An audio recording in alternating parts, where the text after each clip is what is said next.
फिर दुआ करते हैं, तेरा तशक्कुर अदा करते हैं कि तूने हमारी दुआओं को कबूल फरमाया और हमारी दुआएं मकबूल हुई। तेरा तशक्कुर अदा करते हैं सफ़ी के सदक़े में, हज़रत मोहम्मद सल्लल्लाहु अलैहि वसल्लम के सदक़े में, तमाम कराम के सदक़े में अपनी दुआ कबूल फरमाई। फ़ायदे देगा तो सेहतियाबी नसीब हुई।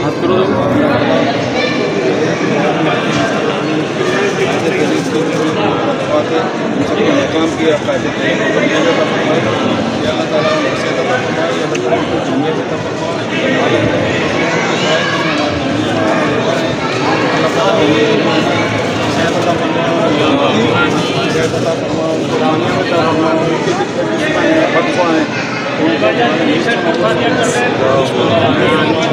अल्लाह ताला से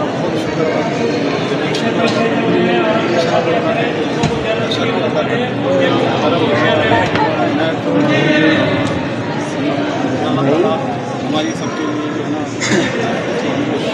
आधार रखें सभी के सदक़े में शायद तो मज़ीद कामयाबी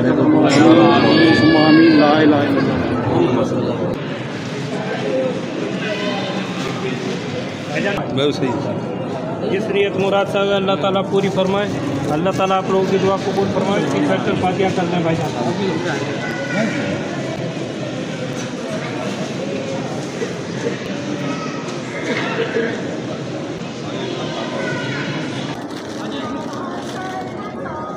ला इलाहा इल्लल्लाह मुहम्मद रसूलुल्लाह। भाई खड़े सब कुछ हो सारी बता दे।